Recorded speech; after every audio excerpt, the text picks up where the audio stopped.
지금 일반 회계에 관련돼서 학교 시민교육 활성화 예산이 항목이 있고 14억인데 이걸 제가 회의 그 속기록을 보니까 이게 교육청에서 알아서 민주시민교육 잘 하고 있으니까 이렇게 그 심의 과정에서 얘기가 됐더라고요. 근데 실제로 이 예산 항목은 학교 시민교육 활성화를 위해서 교대의 교사 양성 과정에 시범 사업을 하는 사업이에요. 그러면 교대에 주는 예산을 교육청에서 알아서 잘하고 있다 이렇게 설명해서 저는 넘어가는 건 옳지 않다고 생각합니다. 이 액수도 14억밖에 되지 않습니다. 그리고 저희 의원실에서 10월 그 중순에 교육부에서 이거 어떻게 할 건지 질의를 했고 답변을 받았어요. 특교로 지속할 거다.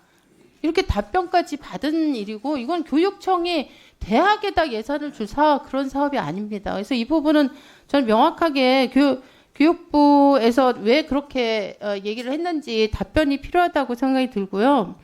그다음에 지금 특교와 관련해서 제가 꽤 많은 의견을 제출을 했는데 다 공통점은 뭐냐면 이게 피해자들에 대한 지원이 다 삭제됐다는 거예요.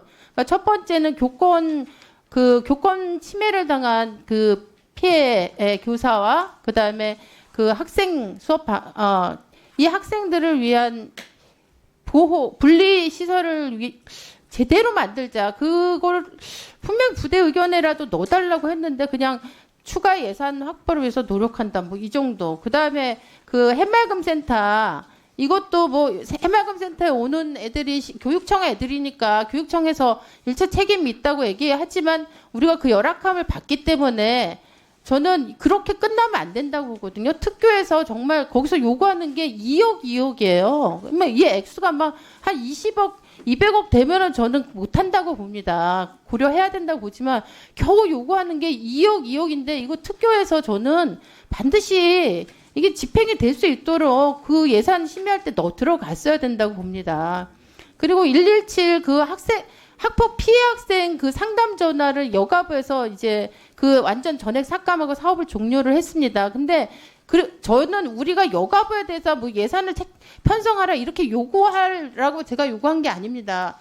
여기에 대한 대책이 있어야 된다. 왜냐하면 학폭 피해 학생이 그 어려운 막 심리적으로 어려운 상태에서 밤에 전화를 할 때가 되게 많은데 이 심야의 상담 인력이 다 잘리게 생겼다는 거예요. 그러면 이런 부분들은 여가부한테 우리가 예산 개입할 수는 없지만 특교에서 이것도 액수가 많지 않습니다. 11억입니다. 그러니까 이런 거에 일부라도 저는 특교에서 집행하라고 부대 의견이 반드시 들어가야 될 문제다. 근데 이런 부분들이 전혀 특교에 그 최종 의결된 안에는 여기 소위에서 의결된 안에는 전혀 들어가 있지 않다는 사실이 저는 좀 지적을 하고 싶고 그 부분에서 동의가 잘 안 되고요. 또 하나는 우리가 17일 날 그 유보통합과 관련된 정부조직법 공청회를 했습니다. 근데 여러 가지 의견이 나왔는데 저는 뭐 그 보건복지부에서 올 돈 예산하고 시도 지자체에서 올 예산은 그 별도로 논란거리라고 생각합니다. 그런데